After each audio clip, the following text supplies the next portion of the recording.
Membentang lebih dari 1.000 kilometer, pantai dengan ombak ganas ini punya aura kuat penuh misteri.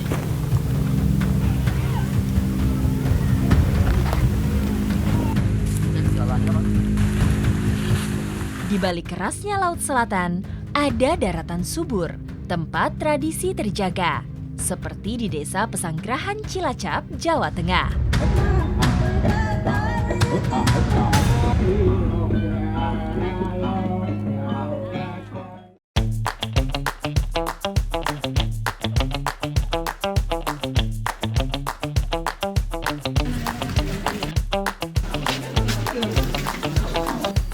Yap, jarang-jarang nih ada desa seperti di Pesanggerahan, dekat dengan hidup modern, tapi masih menganut aliran kepercayaan nenek moyang.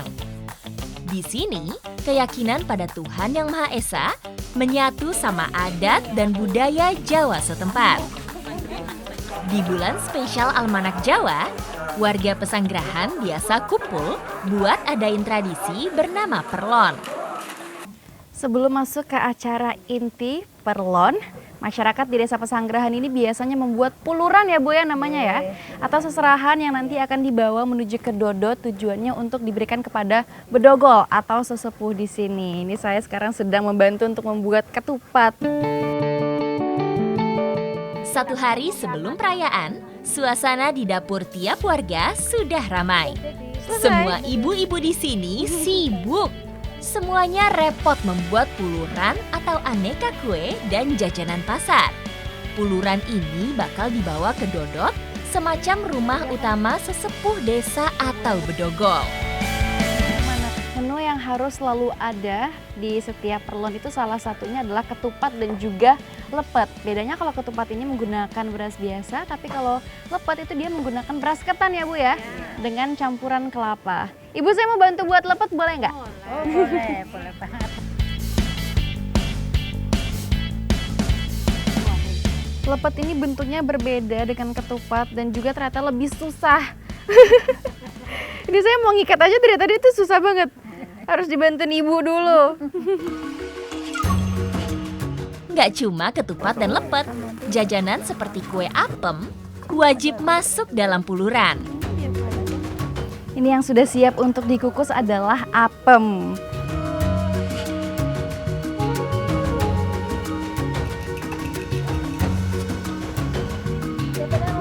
Sudah penuh, tinggal dikukus kurang lebih sekitar 30 menit. Biasanya, puluran dimasak sejak pagi hari. Kalau udah matang semua, puluran lanjut dibawa ke Dodot saat sore tiba. Masukin daun pandan ya Bu ya? Iya. Biar wangi.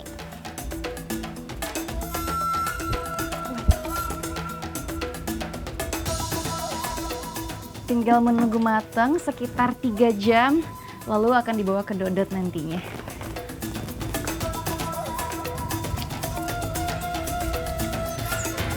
Tapi semua ini diantar ke satu Dodot aja? Ini dia tadi yang sudah dimasak, akan langsung dibawa ke Dodot dengan menggunakan kain seperti ini supaya nggak terlalu berat. Ke arah mana berarti kita Ibu? Ke sana, ayo. Pesanggerahan punya lebih dari 4 bedogol yang dituakan. Bedogol ini nih yang punya tugas memimpin warga setiap ada acara adat desa.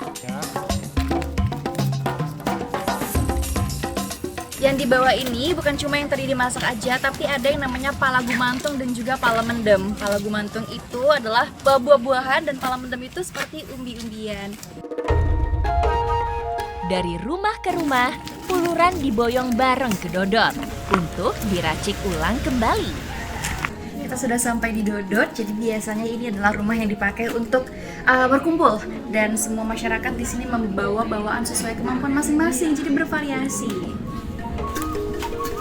Dalam puluran, gak ada paksaan. Semua dibuat sesuai kemampuan. Mereka percaya semakin banyak yang dibagi, makin banyak pula rezeki akan kembali. Ini setelah dikumpulkan, nanti akan diracik ulang supaya bisa dibagi sama rata ke setiap warga pada saat acara makan bersama nanti.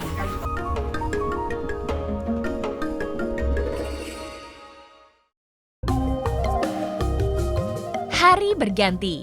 Adat Perlon Desa Pesanggrahan akhirnya tiba. Tapi ini masih pagi. Acara ritual inti akan diadakan di malam hari.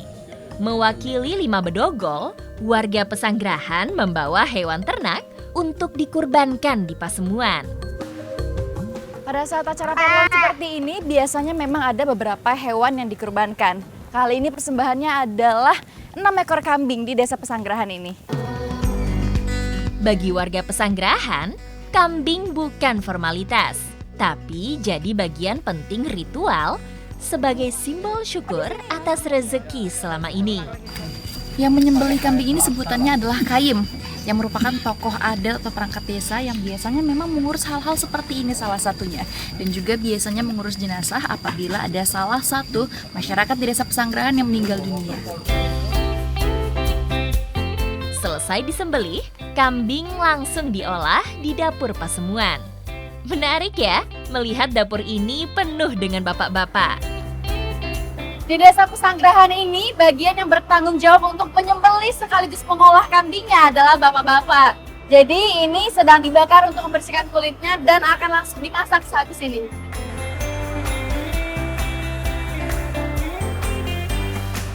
Setelah dimasukkan ke panci, sudah dicampur dengan santan dan diletakkan di atas perapian. Seluruh masakan ini akan didoakan dulu oleh masing-masing bedogol supaya lebih berkah masakannya. Pada tradisi Perlon, becek selalu jadi menu wajib. Yap, becek itu masakan gulai khas Cilacap dengan kambing sebagai bahan utama. Menu ini diyakini mewakili tradisi, kesederhanaan, serta kebersamaan antar anak putu leluhur. Kalau di sini bapak-bapaknya sibuk dengan olahan becek, ibu-ibu di rumah juga sibuk menyiapkan masing-masing olahan. Jadi sehabis ini saya akan langsung mampir ke rumah ngeliatin gimana sih sibuknya ibu-ibu di rumah.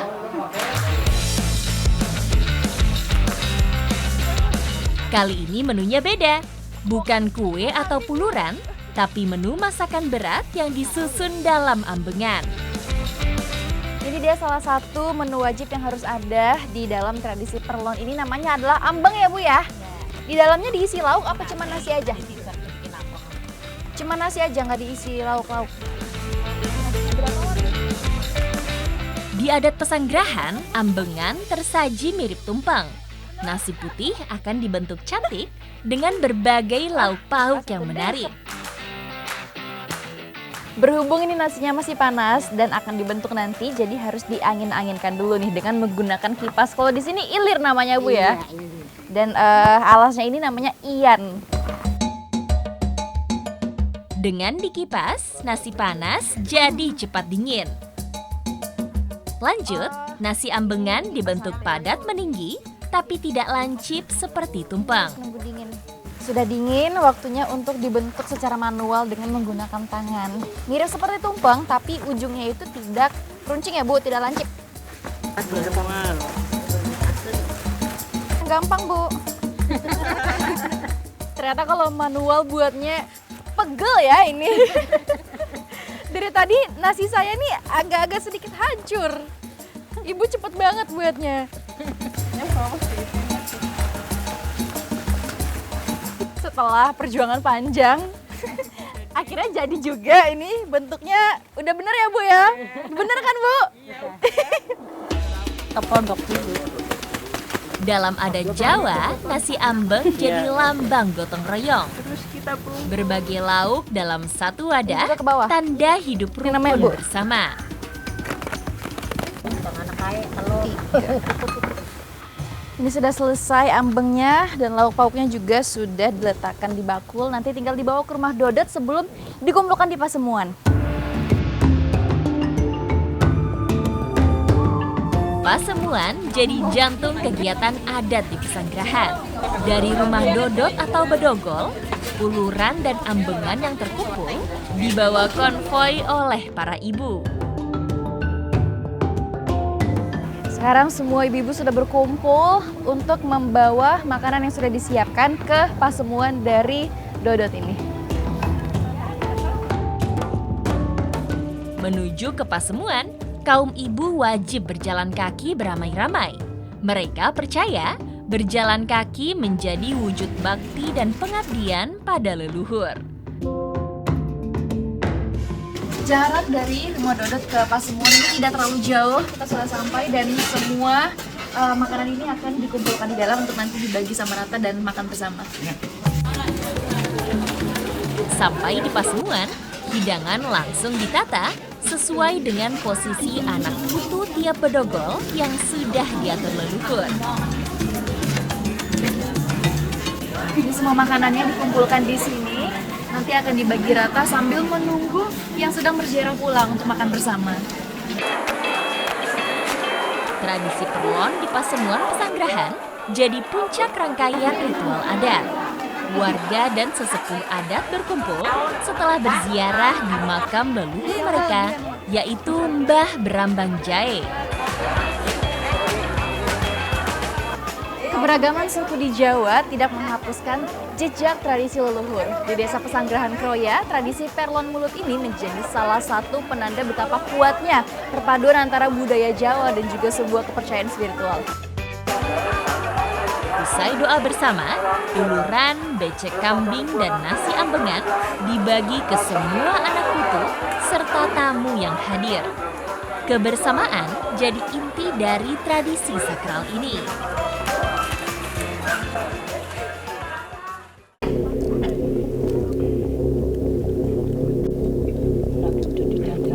Masih jomblo.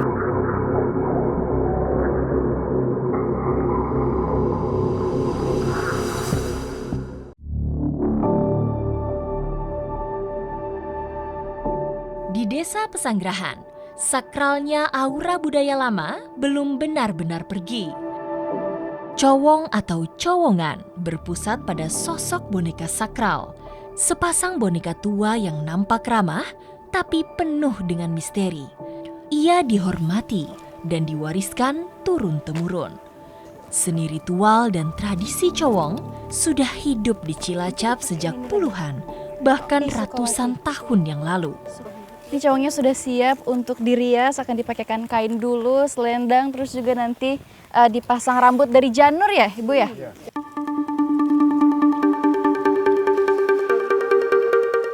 Dan boneka cowong ini, itu tuh sudah turun-temurun, puluhan tahun lebih ya Bu ya? Ada namanya juga, kalau yang ini Sokowati, yang ini Sri Roro Asih ya Bu, Sri Roro Asih yang ini. Dari leluhur berarti ya Bu, turun-temurun ya? Ada boneka cowong yang lain. Warga tani di pesisir menganggap cowong jadi ritual perantara. Mereka percaya cowong bisa menjadi sarana memohon rizki sang kuasa berupa turunnya hujan. Tanpa hujan, tanah dan ladang akan kering. Itu kenapa cowong sangat dijaga dan dihormati. Cowong ini dipercaya adalah sebuah bidadari yang mendatangkan rezeki hujan juga ya Bu ya di desa ini. Jadi memang sebagai pembawa berkat. Boneka cowong terbuat dari berbagai unsur alam. Dari tempurung kelapa sampai dedaunan. Sebagai simbol pembawa rezeki, sosok boneka cowong dibuat dan dirias cantik seperti bidadari. Cowong ini memang harus dirias secantik mungkin menyerupai bidadari. Bahkan sampai dipasang rambut juga, dan sebelum dipasang ini rambutnya dengan menggunakan janur harus dikeramasin dulu ya Pak ya?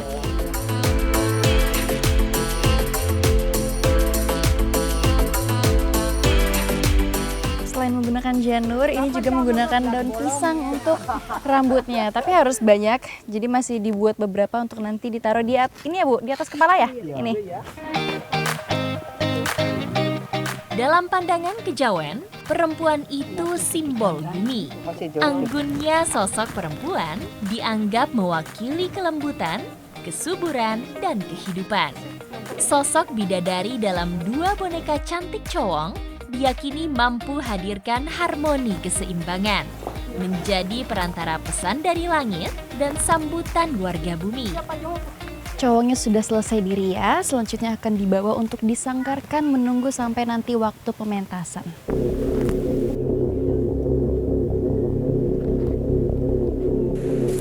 Usai berhias, Nyai dan para sesepuh membaca doa dan mantra untuk boneka cowong. Bisikan kalimat sakral diyakini mampu mengundang harapan dan hal baik untuk masuk.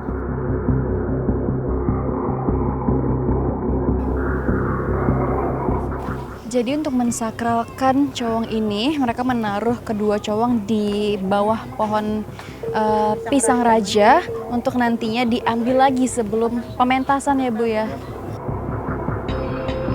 Konon, dengan disanggarkan di tempat sakral, sosok bidadari sesungguhnya akan hadir merasuki boneka cowong untuk menghantar rizki saat pementasan.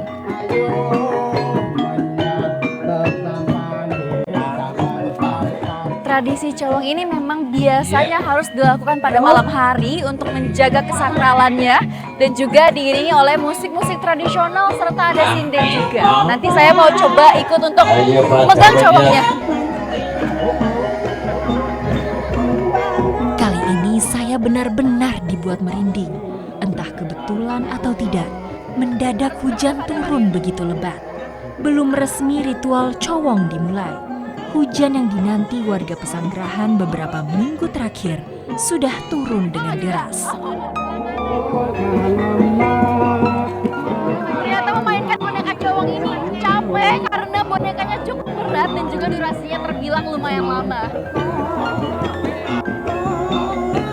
Konon semakin malam, gerak tari boneka cowong akan semakin liar, sulit terkendali. Seperti ada yang menggerakkan. Terlepas dari nuansa magis yang mengiringi, ritual cowong menjadi bukti betapa kaya adat dan budaya di negeri ini.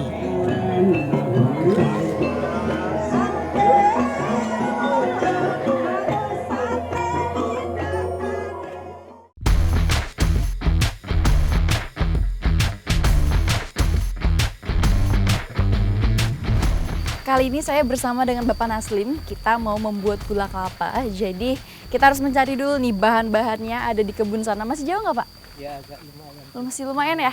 Oke. Kelapa banyak tumbuh di desa Pesanggerahan. Meski tak berbatasan langsung dengan laut, pohon kelapa di sini tumbuh tinggi dan menjulang. Kita sudah sampai di lokasinya, ini dia pohon-pohonnya semuanya dan di atas itu sudah ada wadah yang memang menampung air dari kelapa niranya. Jadi tinggal diambil aja nanti.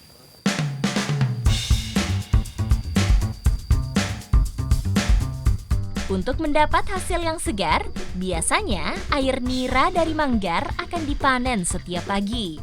Dari satu pohon, hasil yang didapat bisa bervariasi. Lumayan banyak saat dikumpulkan. Ini sehari biasa berapa jerigen Pak? Ya satu jerigen ini aja kadang Ini aja iya. Bukan kali pertama saya memanjat pohon kelapa, tapi tetap saja hasilnya sama. Baru naik sedikit, jari-jari kaki saya langsung menjerit. Ini ternyata walaupun sudah ada pijakannya, saya kira bakalan gampang, tapi tetap sakit kaki saya. Agak ragu nih mau naik ke atas, padahal pohonnya tidak terlalu tinggi, tapi coba lagi ya.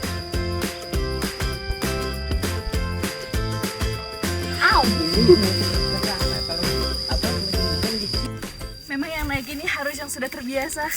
Karena kalau nggak biasa, walaupun pijakannya ini kelihatannya agak sedikit besar, tapi tetap sakit banget jari-jari saya. Pak, saya nyerah Pak. Saya nyerah.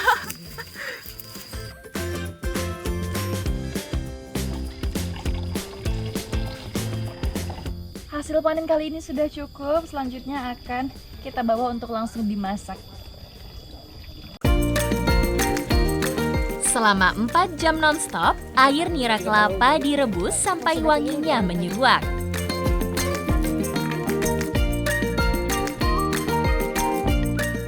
Ini harus dikasih minyak dulu supaya dia ngendap ya Pak ya. Ya, cukup. Oke, Nah, kan sedikit langsung saja apa? minyaknya. Iya, langsung ada. Oh, langsung berbuih ya? Langsung berbuih turun. Oh. Ibarat penjaga buat nira, minyak menjaga supaya suhu perebusan stabil. Panas tetap merata, gak gampang gosong, dan gula yang keluar jadi legit banget. Ini dia yang sudah jadi setelah proses sekitar 4 jaman. Dan ini harus didinginkan dulu supaya dia semakin kental dan agar siap dicetak ya Pak ya. Iya. Udah bisa di ini, keluarin.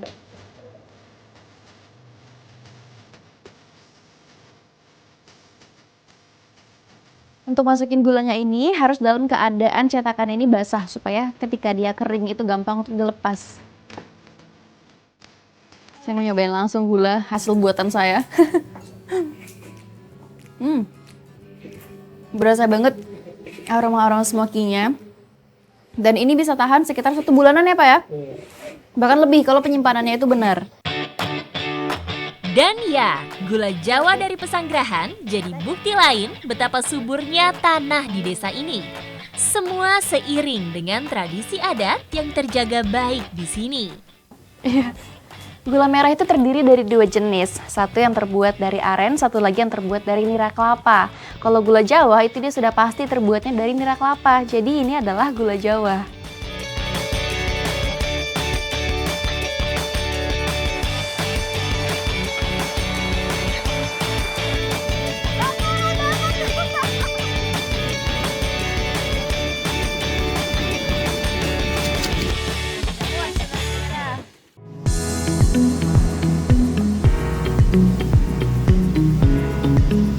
Dari Pesanggerahan, petualangan saya berlanjut ke tepian selatan Tanah Ngapak. Lobster menjadi penghuni tangguh di Laut Selatan Jawa. Biota ini mampu bertahan di sela-sela karang meski ombak besar terus menghantam sepanjang waktu. Ini dia memang ciri khasnya pantai selatan, mau dalam keadaan surut ataupun pasang itu ombaknya luar biasa. Saya tadi jalan aja tuh sampai kecipratan nih ke atas.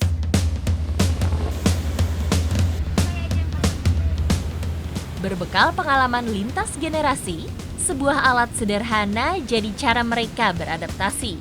Ini nih rahasianya, sebuah jerat kecil dari untayan jaring biasa mereka pakai berburu lobster tanpa harus menantang ombak laut selatan. Di sini nama alatnya adalah pintur. Jadi kita mau masang umpannya dulu, nanti kemudian diletakkan di laut dan dibiarkan semalaman. Umpannya pakai ikan. Ini ikan apa namanya? Ikan lea. Ikan lea. Sebagai karnivora, lobster suka menyantap aneka organisme laut. Ikan dipasang sebagai umpan untuk memancing naluri alami lobster mencari makan di sela karang. Ini karena tanpa pengaman sama sekali, jadi harus benar-benar hati-hati karena kita berada di pinggiran tepi. Tinggal dilemparkan saja langsung. Lemparnya nggak usah jauh-jauh karena memang lobsternya itu berada di pinggiran batuan ini.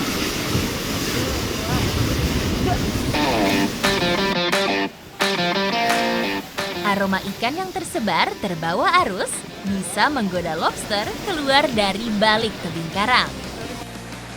Sayangnya, cara seperti ini nggak bisa membawa hasil yang instan. Nelayan akan membiarkan pintur semalaman untuk melihat hasil esok hari.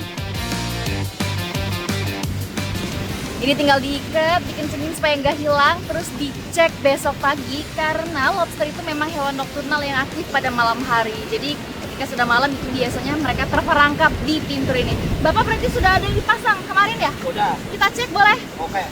Di sebelah mana Pak?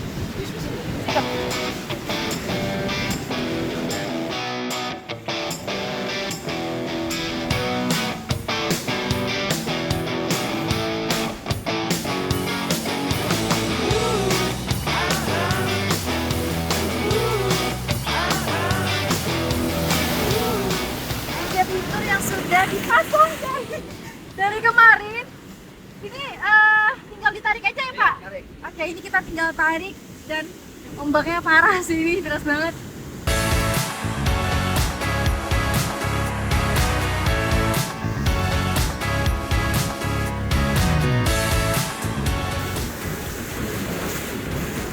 Ini ternyata lumayan berat karena saya melawan arus. Saya beruntung, tarikan pertama saya pada pintur yang terpasang ada hasilnya. Bapak! Ternyata umpannya masih utuh. Jadi kayaknya lobsternya ini udah keperangkap duluan sebelum berhasil makan. Ini kita lepasin boleh, Pak? Cangkang keras lobster jadi zirah alami yang melindungi lobster dari arus dan karang tajam. Dengan naluri berburu yang kuat, lobster akan masuk perangkap pintur dan sulit lepas dari jeratan. Lobster ini karena memang memiliki banyak duri dan juga bulu-bulu halus di bagian kaki dan juga antenanya, makanya dia gampang sekali terjerat di pintur ini. Dapat besar, lumayan nih. Karena memang lobster ini adalah salah satu penyeimbang ekosistem laut, jadi yang boleh ditangkap itu hanyalah yang berukuran besar seperti ini. Para nelayan di sini juga sudah tahu aturan menangkap lobster. Yang kecil tetap dilepaskan supaya mereka bisa tetap terus lestari.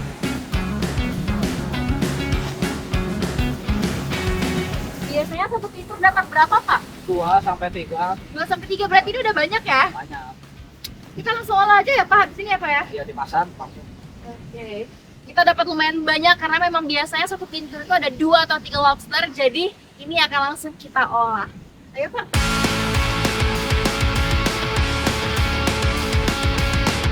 Menu kali ini yang akan kita buat adalah lobster asam pedas, dibantu sama ibu, terus juga bapak-bapak ngebantuin untuk bagian lobster di belakang. Setelah hasil tangkapan dibawa ke darat, saatnya menikmati berkah Laut Selatan. Tekstur daging lobster itu lembut tapi padat. Manisnya alami, apalagi yang fresh from the ocean. Karena rasanya udah oke, olahannya tidak perlu pakai bumbu ekstra. Untuk olahan lobster asam pedas, bumbu dasar seperti bawang, tomat, dan cabai jadi pilihan. Tumis bumbu halus sampai harum, lalu tambahkan air.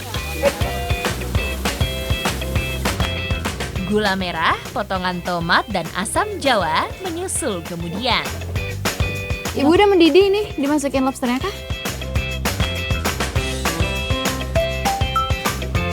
Rahasia mengolah hidangan laut termasuk lobster terletak pada waktu dan suhu.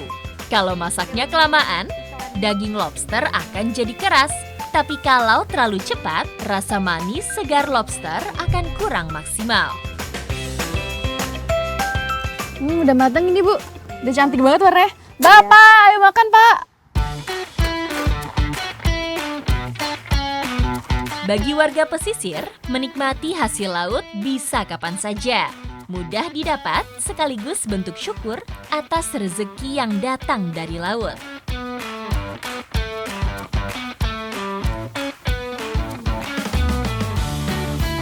Enak banget. Masakan ibu juara banget. Apalagi ini nangkep langsung jadi bener-bener masih segar banget. Nambah ibu.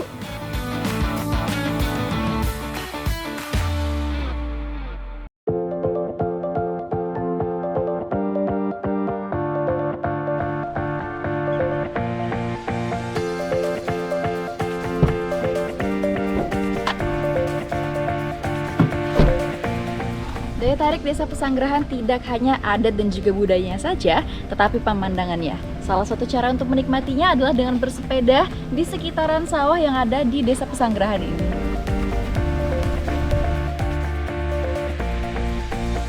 Pagi ini, matahari mulai tegak di langit. Panasnya menyengat, namun angin dari sawah memberi kesejukan yang berbeda. Di Desa Pesanggerahan, hamparan sawah terbentang sepanjang mata. Meski terik menyengat, kayuhan sepeda terasa ringan menyenangkan. Setiap liku jalan dan semilir angin sawah membuat setiap kayuhan perjalanan terasa bebas. Ikuti jejak saya, Jejak Petualang.